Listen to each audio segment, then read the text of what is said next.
There we go.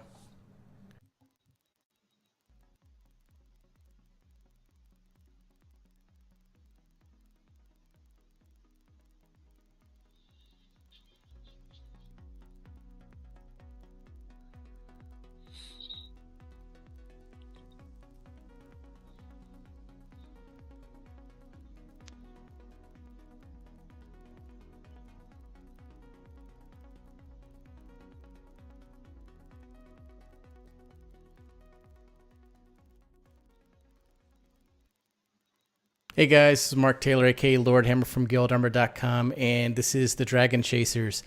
Today we've got a couple of new folks. We've got Lord Comey from Guild Umbra. What's going on, Comey? Hey man, good, good. I'm glad to be here. Been a bit sick this week, but feeling a lot better today. So hopefully I don't cough and snort too loudly today. Awesome. And we've also got Jasper, one of the folks from the original Darth Vader crew. What's going on, man?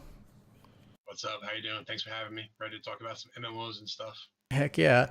And, we've got to say a little shout out to Justin. He's not feeling well, he's a little under the weather. So hopefully he'll be back in a couple of weeks. But other than that, we're going to try to move on. And so the first game we're going to talk about, which has been the first game we've been talking about a lot lately, has been Crowfall.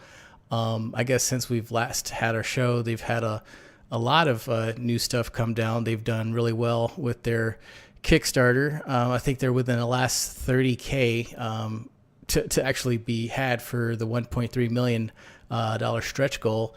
And what have you thought of the Kickstarter so far with this game? Because it really kind of seemed, and I think they admit that they're kind of a niche game. What have you thought of their success so far, Comey, with their stretch goal?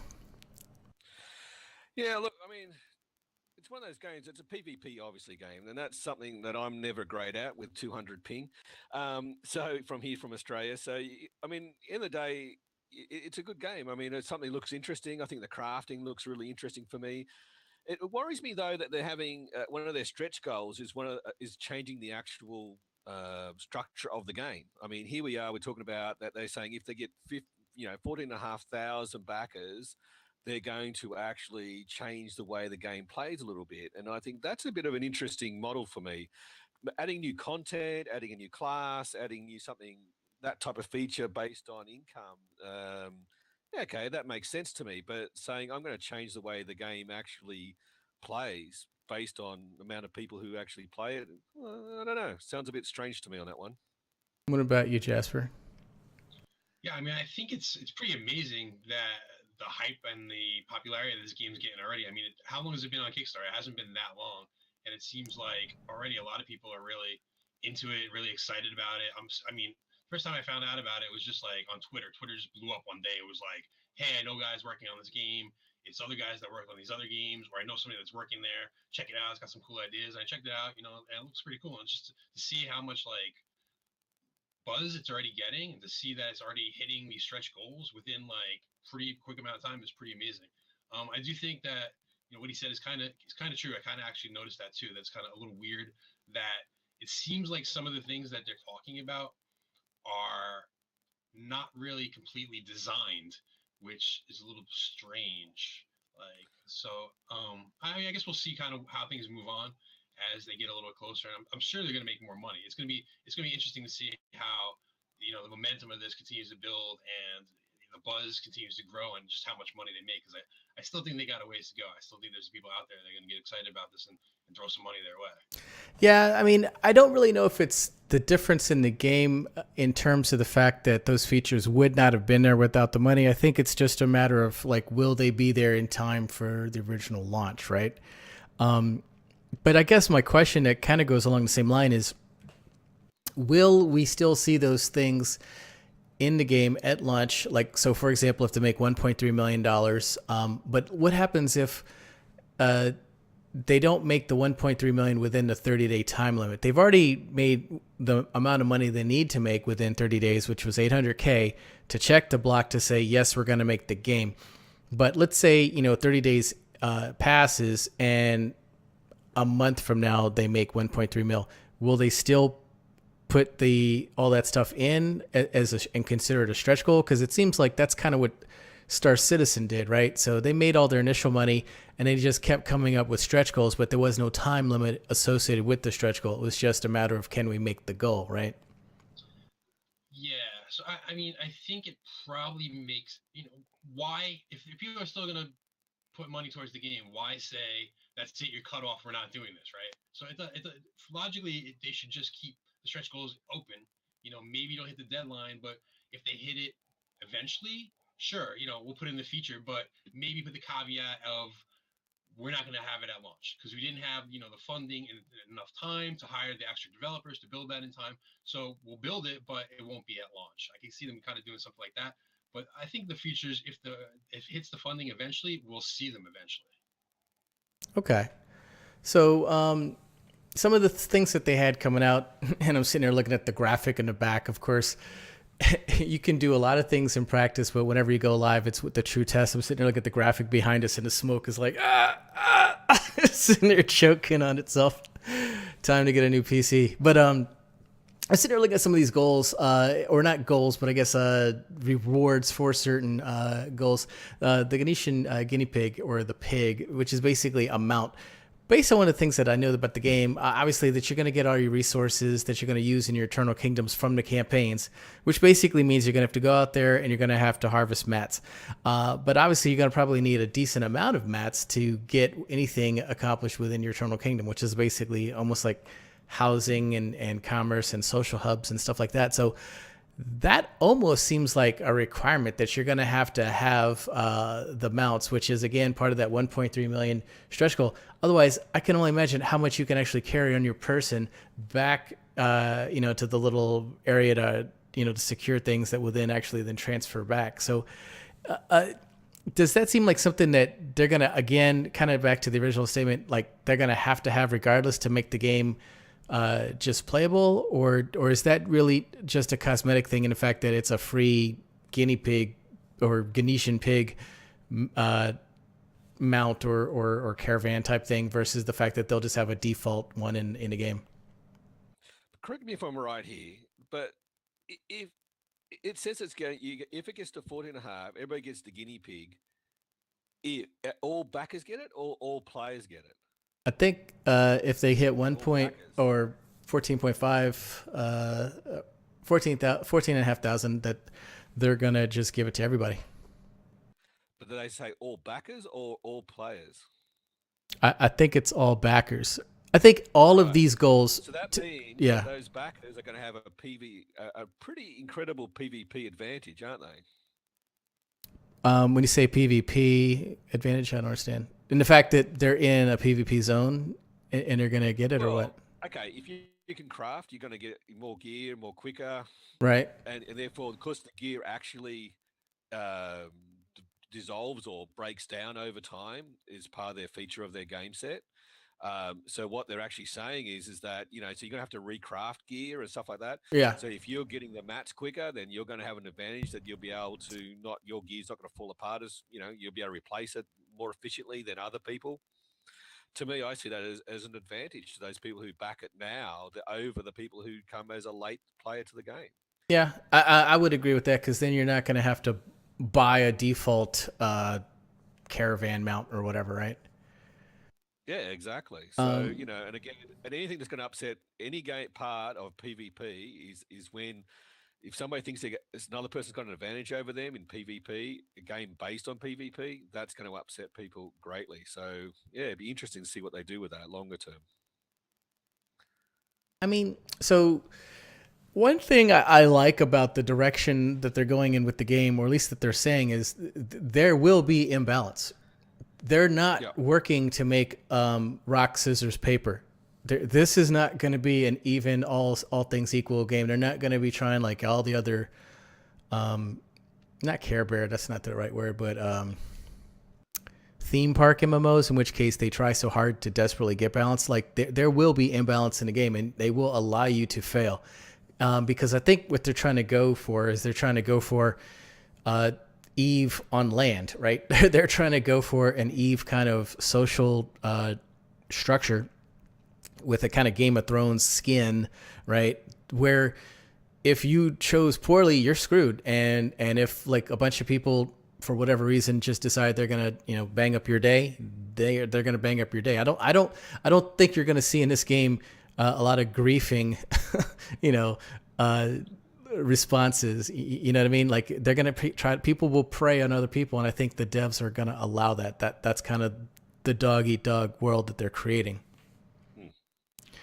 That's the impression I get, right? Just from the things that I see. So, Yeah, I mean, from the interview with we're gonna talk about that interview with the developer guy who he said Game of Thrones like a couple times, right? And he was like, I did the games where it was on rails and everybody had the same amount of fun and we knew what to expect because pretty much everybody had the same experience. This is not going to be like that. People are going to have different experience. He busted out the Game of Thrones thing and said some people are going to win, some people are going to lose. So, right. yeah. I Yeah. mean, I think Yeah. it is a good point that advantages are going to be, especially if you're paying for it in a Kickstarter money up front, they got to be a little careful with that. They got to kind of balance that and be delicate with it because you know, if you upset the balance too early, people are going to get pissed that it's unfair and not stick around. The thing is also too, people got to understand, and I hate to keep calling it a niche game, but it is. It's going to be a niche game. They have been forthright and upfront. Like this game is just not going to be for everybody. And man, Todd Coleman was that that dev guy that basically said, like I want to say it was a tweet that basically like they have no desire of like going up against WoW, or they have no expectation that they're going to be a WoW killer. They're not being stupid and saying that we're going to crush WoW and blah blah blah. They're just creating a totally different game with a totally different audience of people who want like old school MMO play, like back in Ultima, and that just kind of seems like where a lot of the MMOs are kind of going, because everyone that's tried within reason to create a theme park just seems to fail is really a harsh word when what's failure, right? But there is no WoW killer, and I think that people just have come to that conclusion, right? So they're just trying to build their game that's what we call old school, us old folks, MMO style, where there's choice and there's consequence, and it just seems that that's the way games are kind of getting to, because I think trying to just compete in that WoW space just doesn't seem to really work very well. Because if you don't crush WoW, then after the first month, what do people say? Oh, this failed, right? When that's not necessarily the case, right? No, it's sad, but it's true. I think what games have a problem of nowadays is people sticking around. That's not, and I think that's part of the free to play model, is that people come and enjoy it. Because I haven't really bought into the game, then I can take off afterwards. I'll join to another game, and it becomes like this, herding, migration pattern of players that are moving through the world of different games. And I think that's the biggest thing that people have to overcome. Game designers have to overcome, is making people stick around, and longevity of people playing some sort of goal set. And what I like about one of the things about this game is interesting is this idea of that you're going to have these short-term events, and okay, if I fall too far behind, the world's going to reset tomorrow or next event or whatever. And I think that's an interesting gameplay, because I think people will go, well, I'll rejoin tomorrow. The world resets, so if I'm too far behind, I'm not going to fall off. I'll come play again tomorrow. And if I missed for a week, oh well, it doesn't matter. I'll come and play tomorrow. And I think that's an interesting play, and I think that could be interesting. Will it solve this longevity problem that a lot of MMOs have? I don't know, but that's the one that's I think every MMO built today has to try and fix. Very true. So that being the case, what do you think of, I guess, the style of game that they're building? So it's a PvP game, but I think it's predicated on the fact that it's a mixture between a MOBA. It's an MMO that's got a MOBA setting, or not setting, a MOBA aspect. So long story short, in the fact that I call it a MOBA is the sense that it resets. So like 1 month, 2 month, 3 month, and then like 6 month MOBA style capability of like everyone starts fresh. You go into a campaign. They have different rule sets for those campaigns. And then at the end of it, there's a winner, there's a loser. There's not this bickering from side to side, who's got is Horde or Alliance, overpowering, a server whatever. There is a definitive winner loser, and then everyone goes home and goes back, licks their wounds, whatever, counts their money, and then they have the choice to restart at whenever in a different campaign or the same one.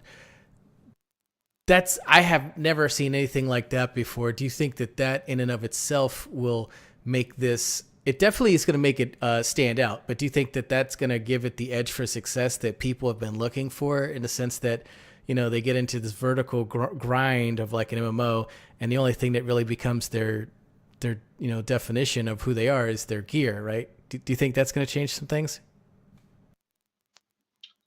I think it can. I mean, it's definitely an interesting dynamic. The thing that kind of worries me a little bit, I'm going to go back to the Game of Thrones analogy. Since they like using it, I'm going to use it, right? Mm-hmm. It's not going to be fun to be Ned Stark every time, right? Even if you're resetting the game and you're resetting the story and it's a new episode after the end, if you're getting your head chopped off every time, it's probably not going to be a lot of fun. Now, I think you're saying it's going to be a niche game, and maybe those people that are looking for that old school Ultima Online danger and risk and threat and actual like something on the line. I can't think of the right word, but there's a risk, right? There's you don't just die and respawn, right? There you lose your stuff, right? You lose things. That can be attractive to people, but I still think there's kind of a point where people can only take so much and only take losing so much. So how are they gonna each time they reset? Great, freshly start new. How are they gonna prevent the same people from dominating each time? So, I mean, to your answer, I mean they can't. The game developers can't, and I don't think that they will. I think that that's the whole reason why you should, if you got your butt kicked this time, don't the definition of insanity is to do the same thing over and over again, expecting maybe a different result. So the thing is maybe next time have an alliance with another guild, or join another guild, or whatever. Bring more friends when you go back in there. I think is what happens, because to your point, that's what's going to happen if you have just let's say Goon goes in there, right? I know they're on the forums, and they go in there with like 1 billion people into the 1 month campaign. Unless you have 1 billion and 1 people or something, you're just not gonna, you're never gonna beat that, right? So you got to change the way that you're playing, I think. Comey, what are your Well, thoughts? what does that mean? How are you gonna get 1,000,001? Or are you just gonna move to a different campaign? I guess try to avoid them. I mean, So it's that's an interesting point. Will there be different servers? And maybe this is documented somewhere, and I just haven't seen it. But are, is there only one server per campaign? That would kind of really suck, right? Because then that would totally be the case, right? You might have to go Yeah. to a different server with a different with the same campaign on a different server or something. Well, what they've said is that okay, you don't exist on a server, so obviously you'll be able to jump from server to server, and I think you'll have a bit of a mix, obviously, of campaigns or which ones you get put into. So I think there will be a bit of a mix around and a bit of a you know, so you're not going to come up against the same guys or the same dominations. And I think that's what's killed other PvP and things like Guild Wars and things like that, where you had these one very dominant clans and or one very dominant server over the other one, and then people just go, "Well, I'm going to remake on that server," and then and stop that going around. I think that's going to stop that. But I think people learn from each other, and I think they learn tactics and stuff. I think with World versus World in Guild Wars was a really good example of that. As people came up with different tactics, people learned from that and decided, oh well, let's do it this way. Let's all bunch together so they can't see the number of tags and all that kind of thing. They learned all those tactics, and those things were, as long as it's reset and there's ways of finding out how they're doing it or things like learning from them in somehow. Yeah, that's what you want to be able to do, and I think that will be interesting in this game.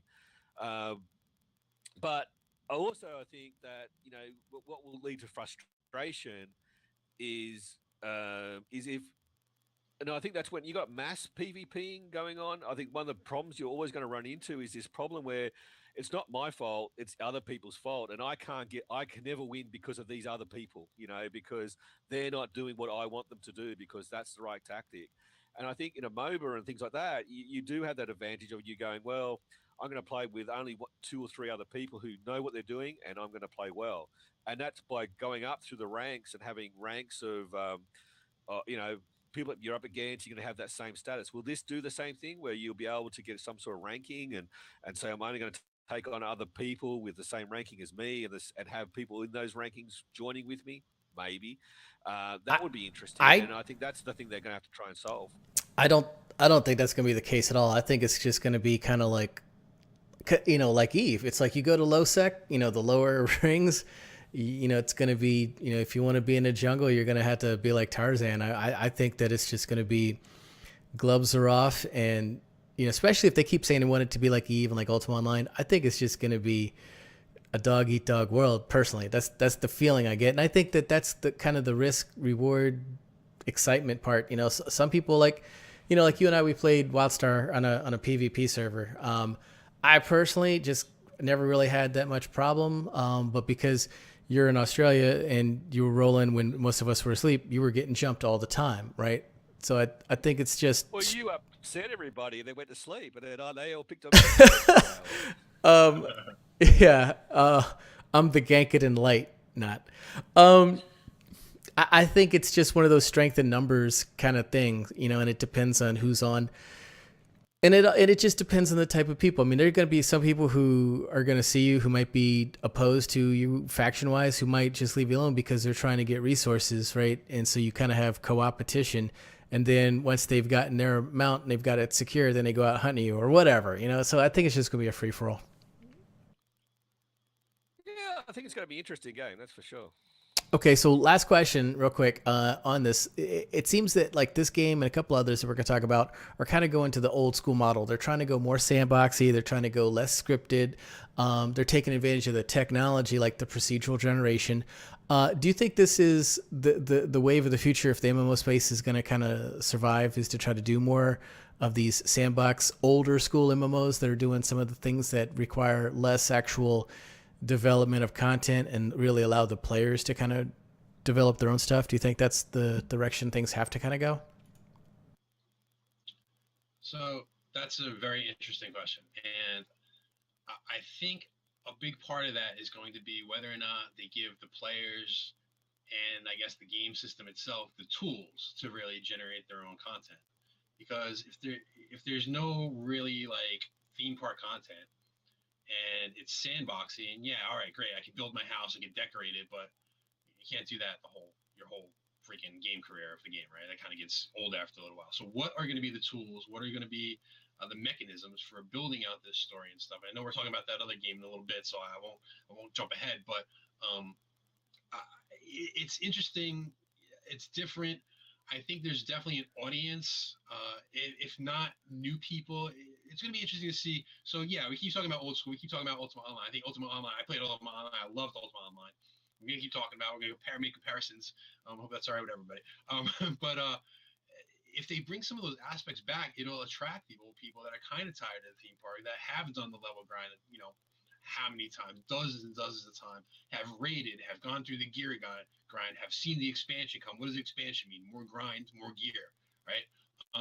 So I think it'll definitely attract some of the people from that crowd. Now the question is, can it make that jump, or do they care if they make that jump to kind of attract the people that only know theme parks, right? So the I don't know if this is going to be insulting or not, but the WoW generation, that's their first MMO and maybe their only MMO. They don't even really know what a sandbox is. Are they gonna like it? Are they gonna be interested? Are they gonna be curious what it is?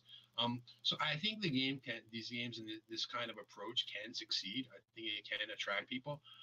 The scale of that success, I'm not so sure about. But do they care? Probably not. I mean, I was reading some of these posts and some of their mission statements and stuff, and some of them are like, "We don't really care. We're gonna make the game that we want to make, and that's it." So, all right, cool. And a lot of companies have done that. A lot of games have done that. Do they consider themselves successful? Maybe. Are fan sites and fans out there saying that they're not successful? Yeah, probably. But at the end of the day, what does the company want to do and what do they want to achieve? And that's kind of the important part of it. And I think there's definitely room in the market for these kinds of games. Well, I think what we all complain about in MMOs is, where's the end game? Because if the storyline and what we've got to give us is given us by the developers, then we're gonna when we run out, we're gonna look for something new. We want something playing. In this type of games where the actual players are giving the content to each other, Eve's a perfect example of that. Then you don't run out, right? It keeps exciting. It keeps playing there, and as long as you make it inclusive, as long as you give twists and throws the cat among the pigeons from time to time to reset things and change things, make things interesting, then people will self entertain, and I think that's what this game is going to try and do. I think to your point, to both your points, I think there needs to be a new definition of success, and it can't be we have to make the same money and get the same numbers as WoW or Blizzard, No, right?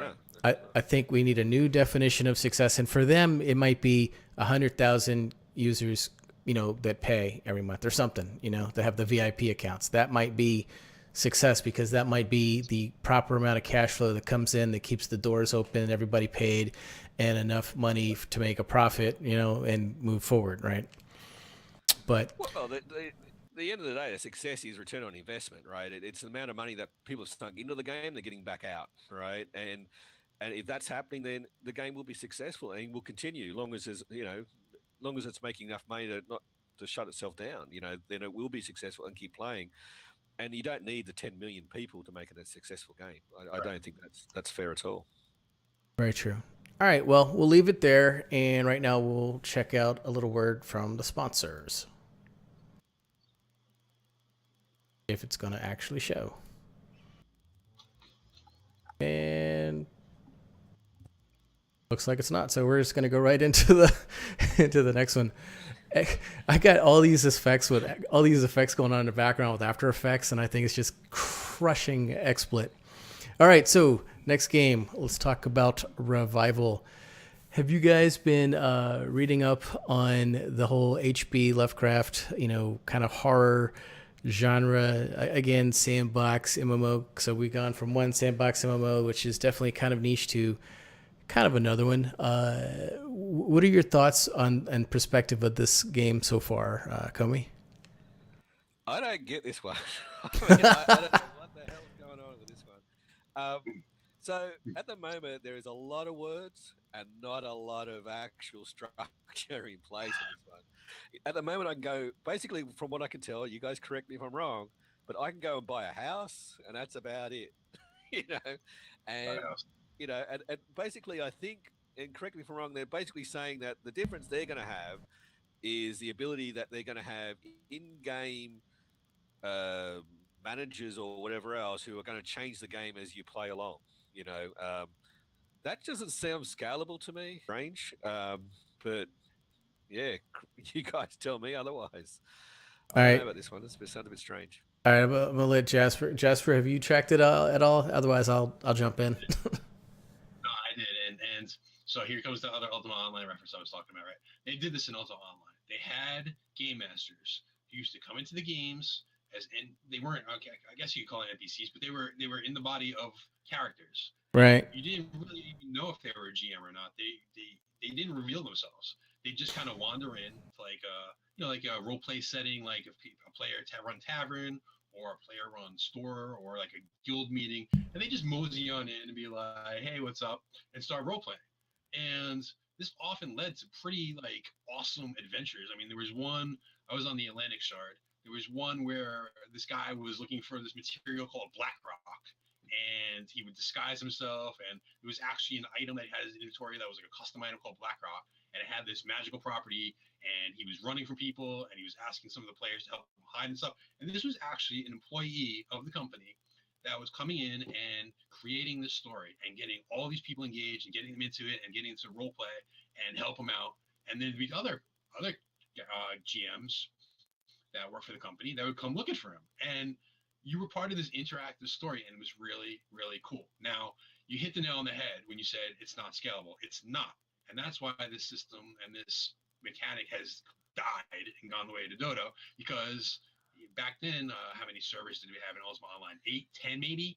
And you probably only had like one of these events going on one server at any one time. So the game masters would jump from server to server. They do these little stories and they jump to another place, right? It wasn't like a 24/7 thing. It was special occasions. Sometimes they give you a little heads up when they were happening, but completely not scalable. So when you get in a situation like WoW or some of these other games where they've got dozens, if not hundreds of servers, you can't do this. You just can't.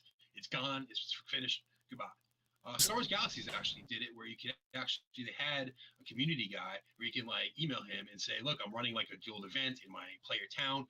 Can we have somebody show up? And like, we actually had like Boba Fett show up. A GM, this guy Boba Fett show up and That's like cool. looking for like, looking for a player or, whoever he's looking for and interact with the player. And it was really freaking cool and really fun.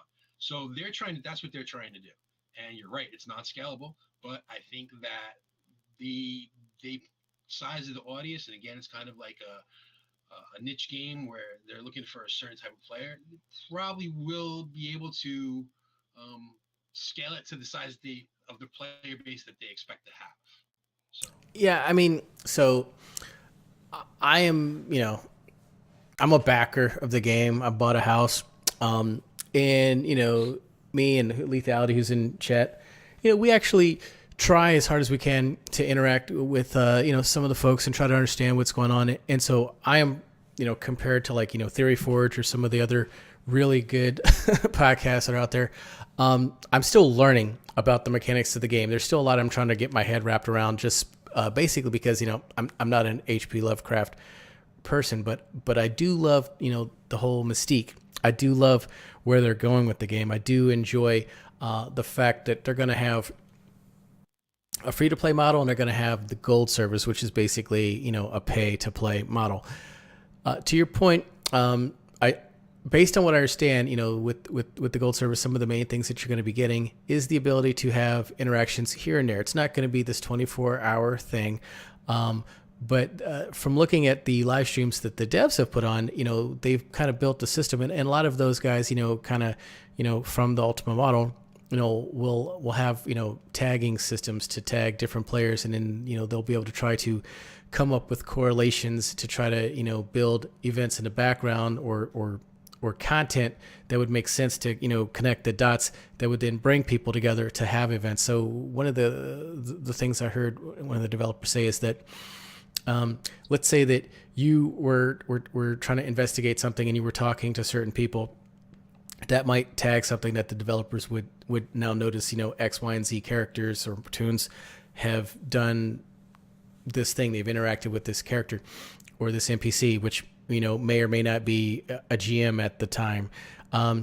They'll then, probably put, this little bit of information or tagging with other characters who may or may not be either real players or GMs.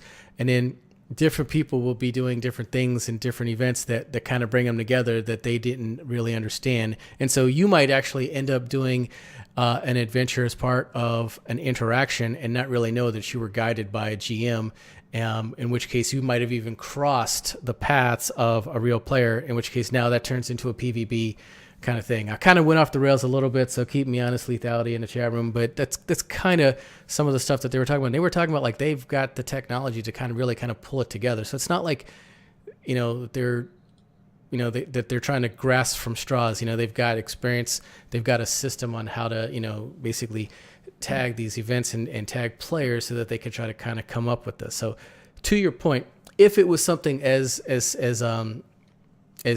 cut and dry as everybody who's on the gold server is just going to interact with the devs, yeah, that would never scale. They would never be able to have enough people that could do that, right?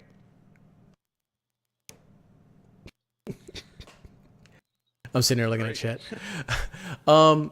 So some of the live streams that they've had so that we can have folks check them out is actually at twitch.tv/revival game. They did one, I want to say it was last week. And again, it was really, really informative. But then the community that's out there that's actually doing it is a group called Theory Forge. So they're twitch.tv Theory Forge. And they have stuff that's also on YouTube. Now, these guys are kind of like what I would call the Darth Hater of this game. So just like for Crowfall, you have Golden Glory, which I think is the best podcast specifically for Crowfall. I think the Theory Forge is the best podcast if you really want to get all the information and you're really into Lovecraft about revival. So over the next few weeks, we'll try to get specifically smarter, but this game's got a definitely cool place in my heart just for the fact that it is honest and above board saying that, we're going to have GM interaction and, I'm just going to need to research it a little bit more so we can talk more intelligently about it. But, don't give up hope on it, guys. And I expect more from you, Comey, cool next time. All right. Let's talk about Skyforge. Did either of you guys get into the beta, this closed beta this past week? Yeah, man, I played it, and I like this game a lot. Actually, I actually joined it with the base pack, I think, and I actually upgraded to the full pack after a bit of discussion. No, I really love this game, man. I thought what I liked about it, and it really fits into my sort of play style. I call myself a 20 to 30 hour a week gamer. I don't call myself softcore or hardcore. I call myself a 20 to 30 hour gamer. And when I want to play, I want to play. I don't want to sit around, wait for people. If my guildies are on and playing, great, I'll play with them. But if they're not, well, I want to go off and do my thing by myself and enjoy myself and not go, oh, geez, I wish there were other people here to play with. This game let me go in solo, let me join up very easily. If I'm joining up with you and you decide to go and put the dogs out, stuff, I can go and do another mission while I'm waiting. Great. So, it's a great game. It allowed you to jump in and out. The combat itself was very, you want that type of when you're playing the combat, you want to go, oh, I'm going to die. Yeah, no, yes, no. I did it. Yes. Can you frame out the background of the game real quick? Like a 30-second pitch? How you would say the 3-second pitch? Well, basically, the 3-minute pitch. Yeah. Oh, look, basically it's it's a it's a targeting system. It's sort of like I reckon it's like Guild Wars meets Final Fantasy 14. It's a good pick. You've got this really good, interesting way. So basically, the idea is that you got your character and you can build him up over time. Each of the characters plays very differently, which I like as well, because, depending on how you like to play the game, if you like to play range, you like to play up front, you like to do timings. The only thing that I found a little bit difficult, being on 200 ping, you have these animations that you have to try and time your left and right alternate timings. And at 200 ping, man, that is really, really difficult to do. So those sort of classes don't really fit for somebody like myself. But I just found it really interesting. The combat was exciting. Is it a bit grindy? Could be. I could feel that it could be a little bit grindy. That's probably why you have to buy the bigger pack, to try and avoid some of the grind. But yeah, I think I'll definitely play this game on release, and I'll play it for a good while until I found it a bit boring. But yeah, I think, what's interesting is that I noticed how well they changed the game even while you're playing it. The patches and that were coming out quite rapidly, and they were changing the different ways of the gameplay was changing as well during the actual game. And I think that was exciting. I like the idea that as you play each of the games, the difficulties of the games changed as well. So you're not doing this, even though you're doing the same run, there was different things to do in the run, which made it a little bit different. And I loved it. I think this is a good game. I'm definitely going to be down for this one. How about you, Jasper? Did you play Skyforge at all? Now I have a bunch of questions. So what are the kind of things that change from run to run? Run, I guess you're doing a dungeon or a quest or something. So basically, just to step back, you're on this other world. You essentially play an immortal, and as an immortal, you work your way up to becoming a god, and that's basically the end game, to play as a god, in which case you either fight other gods or you can actually be called by your friends that are not gods yet and basically be summoned and fight as a god overpowered to help them. So that's kind of cool. So you don't level up. You level your skills, and you basically, like Final Fantasy, you can be all classes, or you can play and unlock classes, and you can switch from class to class as long as you're not in combat. Whereas if you're a god, you can actually switch in the middle of combat. So you pick a class. You have base classes, and then you have classes that you can unlock along the way. If you get the different founders packs, the small, medium, large. If you get the large, you can unlock all the advanced classes up front. If you get the medium, you can unlock the medium classes like the Berserker, and so on. So long story short, there's 3 ways to enhance or improve your character. A, you can just do missions, in which case you get gems. The gems help you put them into sockets, which are on your Ascension Atlas, which is essentially like a tree, and that builds you up. The other thing is you can enhance your rings, you can enhance your weapon or your offhand, in which case that will build you up, and the building you up is your prestige. And then finally, there's the meta game, in which case you play as a god or a deity, in which case you have worshippers and adepts, and you send them out on missions. And so the more successful they are, the more provinces they can go to and build temples. And as you build temples and chapels, those things give you stats. So those are the 3 ways you build your character up through prestige. And so, to Comey's point, the great thing is about it is it's like League of Legends. So it's not a MOBA in that sense, but it's like League of Legends in the sense that you can get in as an MMO, have an MMO kind of feel, but do a couple of instanced missions alone or with your friends, check a block, and then, kind of go back to what you're doing and not feel like you're being left in the dust, right? So that's kind of the thing. The great thing is they have a lot of different classes. They've got a lot of range classes, a couple of melee classes. There's only seems to be 1 tank so far that I've seen. But they've got all your classic archetypes. You got your paladin, you got your archer, which is like your ranger. You've got a gunner, which is kind of like if you liked being a trooper or commando in Star Wars: The Old Republic. It's like that, but done like well, right? So it's just a really great combat game, and that was just what closed beta 1 that we played last week. And we can talk about it in closed beta because I got authorization from the community manager to do it. We actually live streamed it. So we're not breaking some NDA, and we're going to be going back Wednesday for 2 weeks to play some more. But yeah, it was just a cool game. I mean, did you have any specific questions that you wanted answered? No, I mean, it was just the one thing where you said that things changed. I was kind of curious because, I mean, that's one of the things of these theme parks that get boring, and we kind of touched on it earlier. Like, they seem to be moving towards more dynamic stuff and making the experiences different each time. So I was just wondering how this game kind of does that. You said when I do a run, and I guess a run would be like like a quest or a single instance, one of these things. What changes?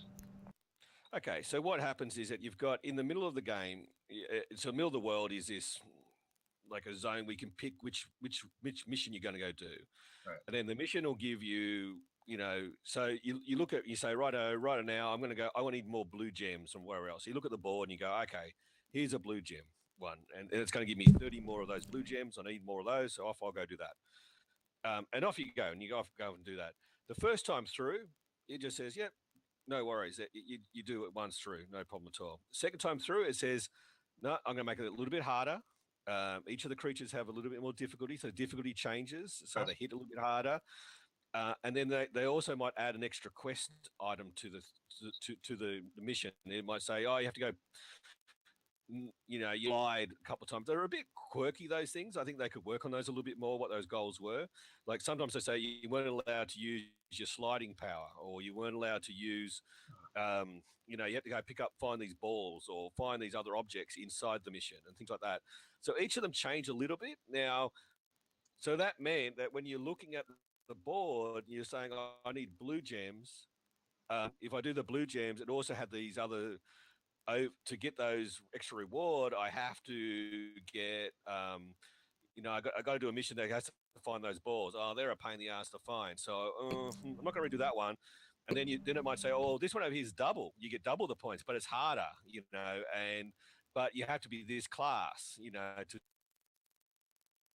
do a double. Interesting. It made you always going, oh, which one should I choose now? I'm going to go do this one, and then every 30 minutes a reset, right? So Oh yeah, like your mission and options change every 40 minutes. Yeah. yeah, so you might sit there and go, oh, okay, right now I'm going to go get this stuff for my deity and things like that. And what that meant was that in our guild chat, we had 5 or 6 people on, 5 or 6 people. Then one person will turn around and go, oh, I need more ammo for my adepts, for because to upgrade them up because I want to set them on missions and they need ammo. And then Hammer would go, oh, shit, I need that as well. And you go, okay, well, let's join up together and go do that, And then the other 2 people go, oh, I need red gems. And somebody goes, oh, I need red gems too. All right, well, why don't we join up, And then the other person goes, oh, I need green ones. Oh, well, I'll go do it by myself then. And you mixed and matched and, I like that. I like that idea of that, because what happens in a lot of MMOs, a lot of people go, oh, well, let's group together and go off and do 5 things. And if you're the 6th guy, seeing in chat, you go, oh, they sound like they're having fun, and and you're just waving to them, and hopefully and you're hoping one of them might you have to go to the toilet, so you might get an invite in for 5 minutes, The and that doesn't work, I like this idea of mixing and changing. the good thing too about that is the fact that from what we saw so far, the maximum group size was only 3. So you had a lot of different groups going on, as opposed to pardon me, if you don't have like a 5-man group, it's hard to have multiple 5-man groups going on all the time, especially depending on I play with Comey like early in the morning or late at night because he's on the other side of the world, literally. So there's not always a group, whereas I can usually find a group a lot of times depending on the game. With this, you can do groups with 2 people, but that sounds like really common sense. But the point is the instances scale to the amount of people that are in them. So if you do a group and you're stuck by yourself, well, it'll say a group mission, but you can click on it and it'll say 1 to 3. Oh, well, I'm 1, so I can do it by myself, and I'm only going to get 1 person's worth of loot. But if I go in there with 2 people, which that's definitely more common in guilds, is to get 2 or 3 people who want to do the same thing. Well, now it's ideally scaled for you, as opposed to needing to get 5 people just to complete it, just to get the minimum amount of loot. You see what I'm saying? So that's a great thing. Yeah, you're trying to 4-man a 5-man instance, and all of a sudden you realize you can't actually beat the last. Yeah. So one thing I want to hit on is the founders packs. And I'm not getting paid by Skyforge or Alids or any of those guys. But I do think it's definitely worth checking out. Obviously, you can get into the closed beta just by applying. Doesn't mean that you'll get in, but that's your shot to get in. Or the open beta, you just apply. But in addition to that, if you buy a founders pack, you can basically get in now to the closed betas, and then you can also get into the open betas, and then obviously it gets you the game. When the game comes out, it's free to play. So arguably you're buying your way into the beta. But the thing that you get is you get a lot of really good gear and stuff for when the game does kind of go in open beta and the game does finally ultimately go in live to launch. And I kind of was just going over some of the stuff in the Founders Pack because like I said, I wanted to play the Gunner, which is one of the advanced classes. So I spent the like the $60 or whatever for the Founders Pack or whatever the amount of money is. And I was talking to Comey about it like in the last days of the closed beta. It wasn't even like early on. And I think I kind of talked you into it because I was just showing you like all the ridiculous stuff you get. I mean, just from having played the game. Like you get gems as rewards, for doing your quests or your instances or whatever. Well, there are things called replicators, which essentially will double the amount that you get. So you get a crap ton of those things just from being a founder in a founder pack.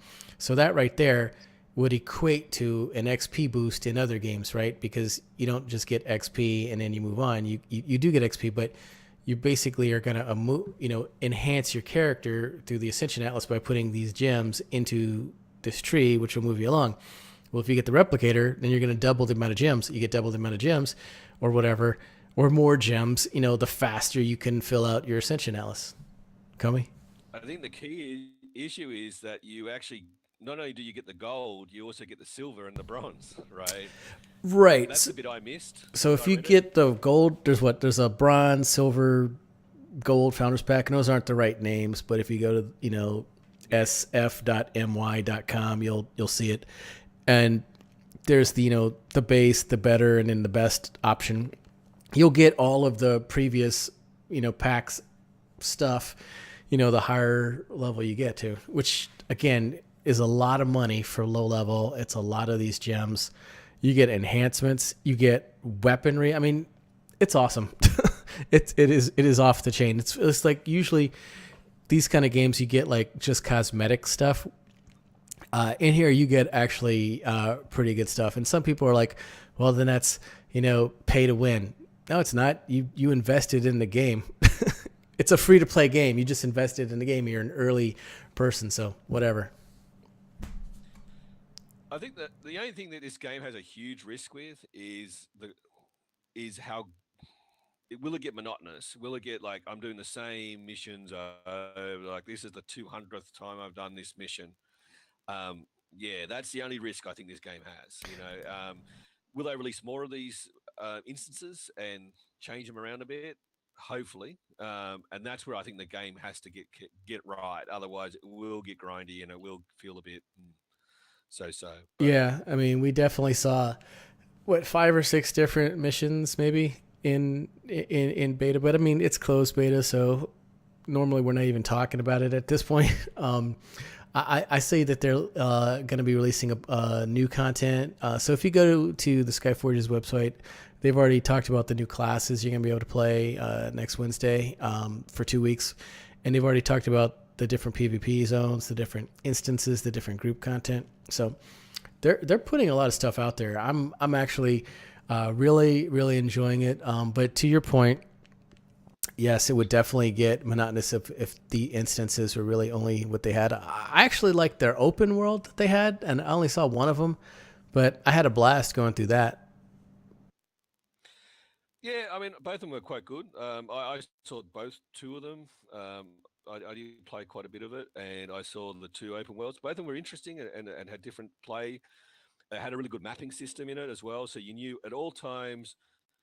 One of the things you don't like about open world areas is you look at like it says go and kill 3 rabbits or return 5 emu bums or something to me, and you go, oh, where am I going to find emu bums from? And you're looking around for the damn things, and yeah, that's a pain in the ass. And you kill 3 things, and you think, no, is this meant to drop these things? Is what's going, and that's the most frustrating part of questing.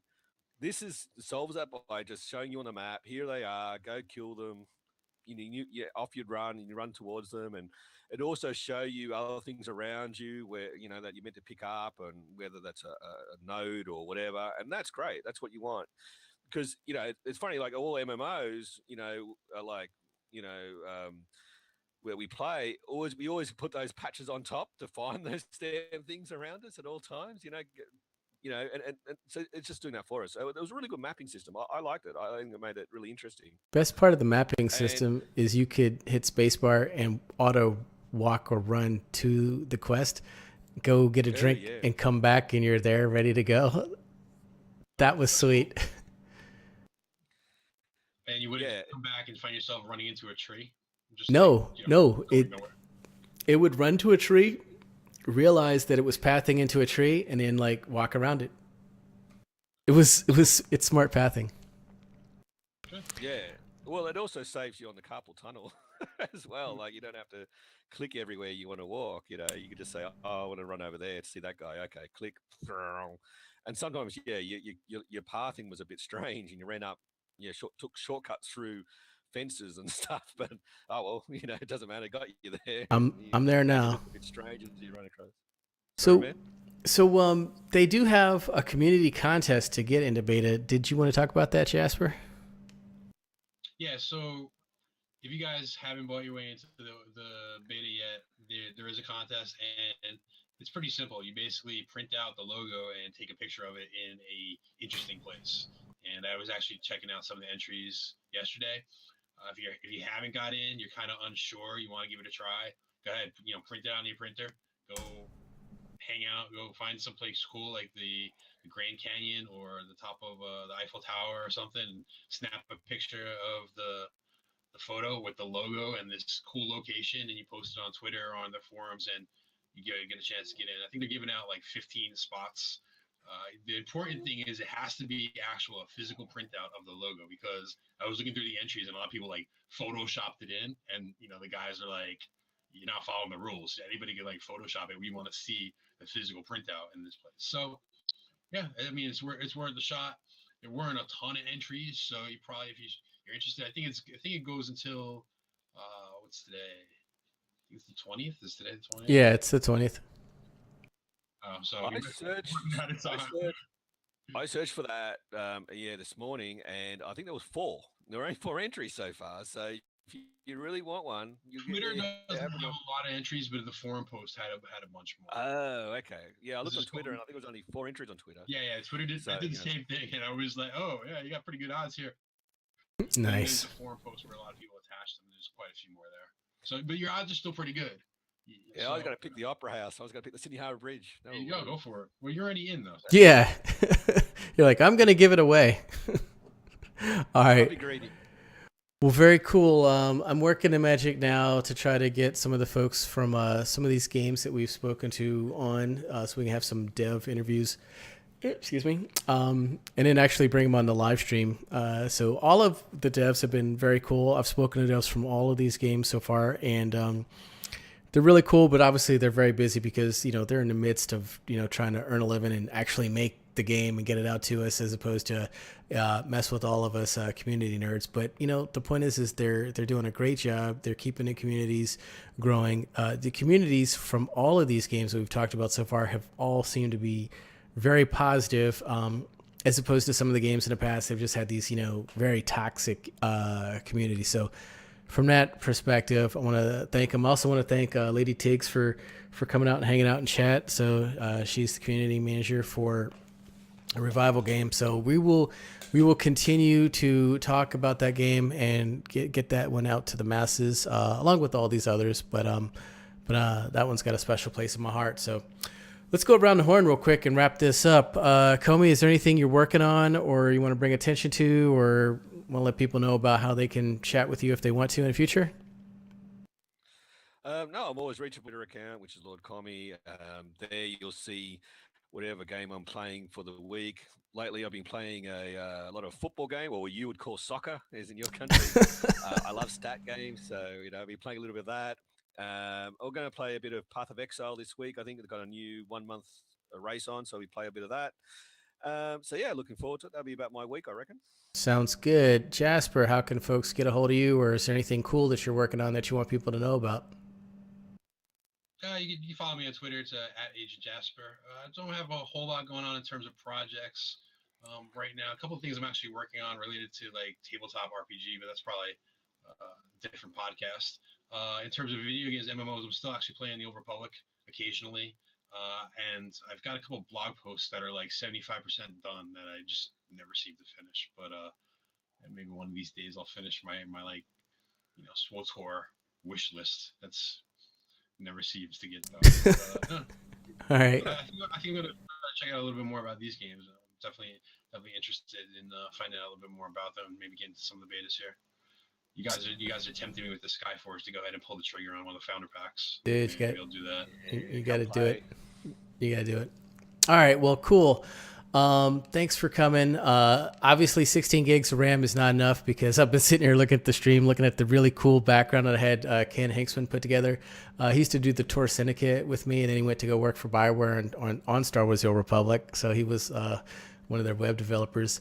But as you can see, it's been glitching and choking in the background, and XSplit's been sending me like these little warning messages going, hey, you've got too much stuff going on in memory. You might have instability. And I've been going, yes, it's very unstable because I haven't been able to get a single video to play on the bottom of the screen that I had set up. But I'll be working on getting that fixed for everybody. But again, I'm Mark Taylor, aka Lord Hammer from GuildUmbra.com, working with Game Skinny.